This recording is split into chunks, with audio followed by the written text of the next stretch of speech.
Assalamualaikum warahmatullahi wabarakatuh dan salam sejahtera. Hari ini hari Khamis 27 November 2025, jam lebih kurang 11 suku pagi. Sejak 2 hari yang lalu, kita telah pun dikejutkan dengan beberapa sedutan rakaman video yang memaparkan perbualan dan pertemuan di antara dua individu. Satu, Albert Tay, iaitu individu yang berkait rapat dengan tularan pelbagai video sejak tahun lalu berhubung dengan rasuah politik Sabah. Individu yang kedua adalah dinamakan sebagai Sofia Rini Buyung, dan menurut Albert Tay didakwa beliau adalah proksi Syamsul Iskandar Akin, iaitu setiausaha politik Anwar Ibrahim yang baru meletakkan jawatan pada 25 hari bulan November yang lalu. Daripada rakaman-rakaman tersebut terdapat beberapa isu perundangan yang tertampil yang memerlukan penelitian dan siasatan lanjut beberapa pihak. Dalam rakaman pertama, di mana Albert Tay dan Sofia Rini Buyung telah ditunjukkan sebagai berbual berkaitan dengan perjumpaan di antara Syamsul Iskandar Akin mulai daripada 8 November 2023 dan aktiviti-aktiviti yang didakwa kononnya pengambilan wang tunai serta pembelian barangan, pengubahsuaian rumah dan pembelian perabot serta perkakas rumah oleh Syamsul Iskandar daripada Albert Tay. Di situ terdapat juga perbualan yang mengatakan kononnya penglibatan Syamsul Iskandar adalah sebagai pencetus pemberi idea untuk Albert Tay membuat rakaman-rakaman yang telah tertular sejak November tahun lalu berkaitan aktiviti politik rasuah di Sabah. Dan dalam perbualan yang sama ditampilkan kononnya perjumpaan Syamsul Iskandar dan idea tersebut kepada Albert Tay adalah dalam pengetahuan penuh Perdana Menteri Anwar Ibrahim. Dari satu sudut, seperti yang telah saya sentuh sebelum ini, siasatan perlu dimulakan oleh pihak polis di Raja Malaysia kerana ia membabitkan dakwaan usaha dan perancangan atau komplot dan konspirasi yang menjurus kepada percubaan menjatuhkan maruah dan integriti sebuah kerajaan yang dipilih melalui pilihan raya, iaitu Kerajaan Sabah pada ketika itu. Perkara itu merupakan satu kesalahan untuk menjatuhkan kerajaan berdemokrasi, kesalahan jenayah di bawah Seksyen 124 Kanun Keseksaan. Justru pihak polis yang perlu menyiasat, bukan SPRM berkaitan perkara itu. Yang keduanya berkaitan dengan dakwaan pengambilan wang serta pelbagai bentuk imbuhan oleh Syamsul Iskandar Akin daripada Albert Tay, sememangnya itu adalah di bawah bidang kuasa SPRM. Namun, dalam satu rakaman kedua, sedutan kedua, video berkenaan yang terpapar tertular sejak hari semalam 26 hari bulan November menunjukkan pula rakaman yang melibatkan gesaan-gesaan bahawa kononnya Ketua Pengarah SPRM Azam Baki sudah mempunyai pengetahuan penuh berkaitan dengan perancangan berhubung dengan rakaman Albert T tersebut, dan Azam Baki telah dihubungi, kononnya telah dihubungi oleh Syamsul Iskandar Akin berkaitan kes Albert T, di mana dikatakan lagi kononnya Syamsul Iskandar telah meminta Azam Baki untuk melakukan sebaiknya untuk membantu Albert T. Dakwaan ini dalam bentuk rakaman tersebut membabitkan isu berkaitan dengan keneutralan, ketidakbelah bahagian pihak penguatkuasa undang-undang SPRM. Justru, adakah pihak SPRM kini berada dalam keadaan prinsip kedaulatan undang-undang berpandukan kepada dakwaan yang wujud dalam sedutan kedua rakaman tersebut untuk menjalankan siasatan rasuah tersebut? Ini satu persoalan perundangan dan ini tiada kaitan langsung dengan politik. Sememangnya Azam Baki masih belum mengeluarkan kenyataan khusus berkaitan dakwaan yang wujud dalam rakaman tersebut. Tetapi berdasarkan rakaman itu menunjukkan bahawa SPRM sudah hilang kredibiliti untuk menyiasat kes rasuah ini kerana ketua pengarahnya Azam Baki dikaitkan dalam kes Albert T, isu rasuah politik Sabah sejak 2024 itu.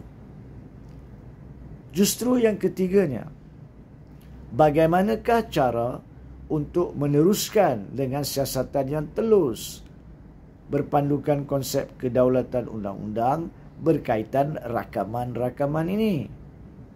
Jawapannya adalah di tangan Peguam Negara Ahmad Dusuki Mokhtar. Kalau kita masih ingat, dalam skandal 1MDB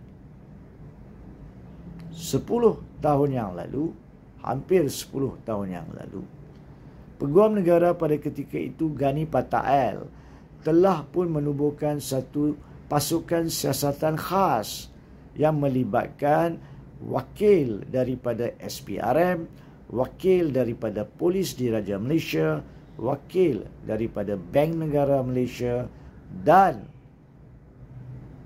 dari pejabat Peguam Negara untuk melakukan siasatan pada ketika itu berkaitan 1MDB.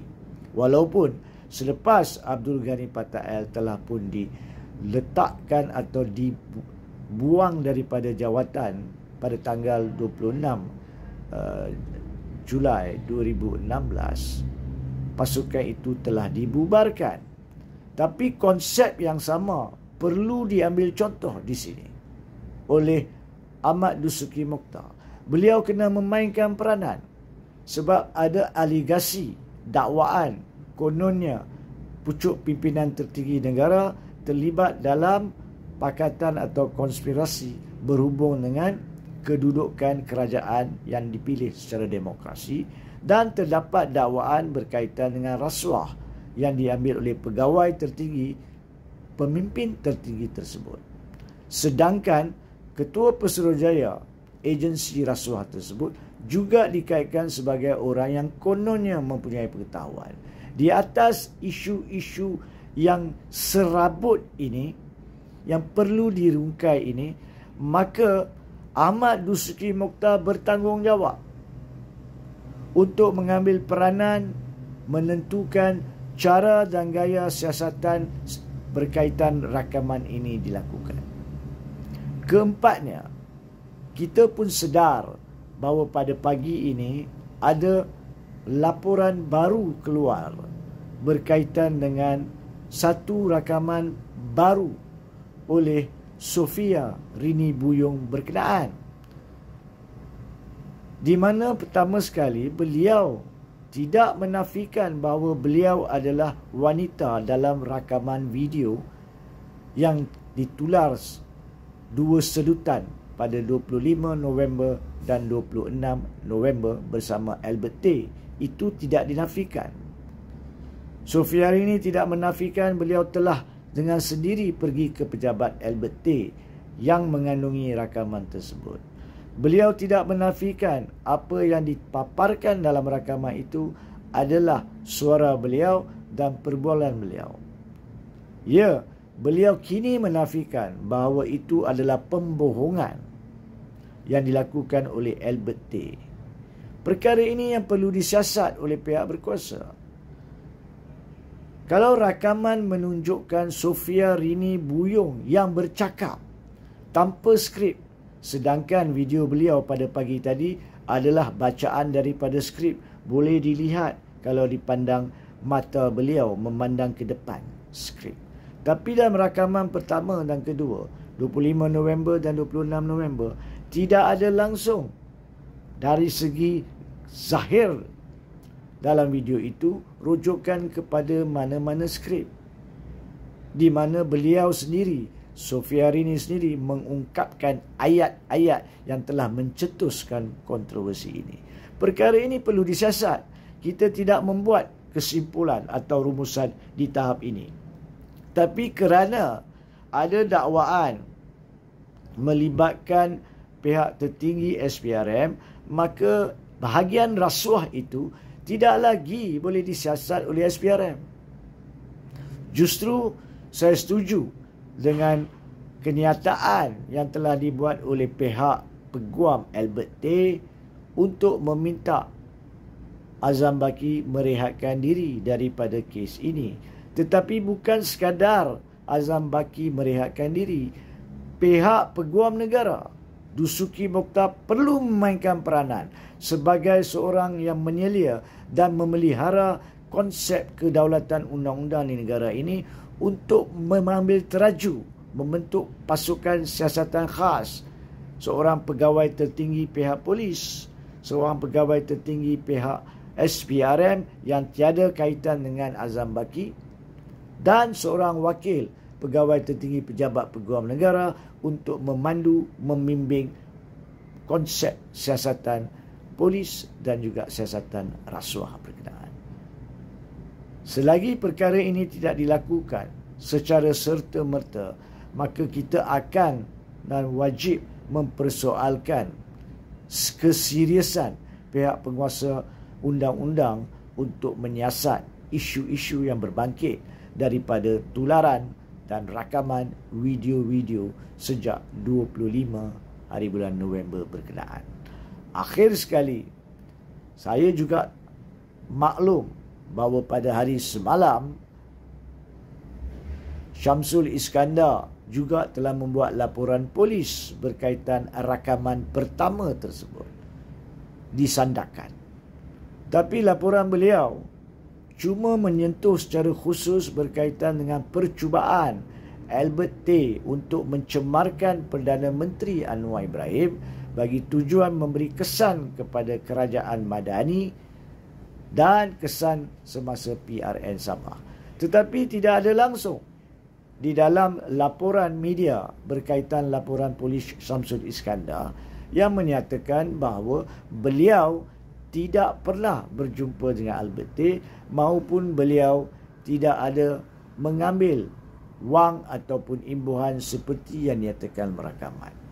Justru, bolehkah di tahap ini ya, bukan selepas siasatan yang telus dan betul oleh pihak yang perlu, di tahap ini bolehkah kita terima kenyataan dan laporan polis Syamsul Iskandar sebagai menyiahkan, membersihkan terus penglibatan beliau dalam sama ada komplot penjatuhan kerajaan demokrasi maupun dalam isu pengambilan rasuah. Begitu juga di tahap ini, bolehkah kita menidakkan tuturan-tuturan dan ungkapan-ungkapan Sofia Rini Bujang yang tidak menafikan beliau yang bercakap, tidak menafikan beliau yang hadir dan tidak menafikan beliau yang berada di pejabat Albert Tay dalam rakaman tersebut melalui rakaman yang tertular pada hari ini. Oleh kerana kesemua di atas, saya sebagai seorang rakyat Malaysia, pengamal undang-undang, memberi syur tegas bahawa Ahmad Dusuki Mokhtar sebagai Pegawai Negara perlu berani mengambil teraju berkaitan masalah-masalah yang tertampil demi pemeliharaan konsep keluhuran perlembagaan dan kedaulatan undang-undang bersabit isu ini. Sekian.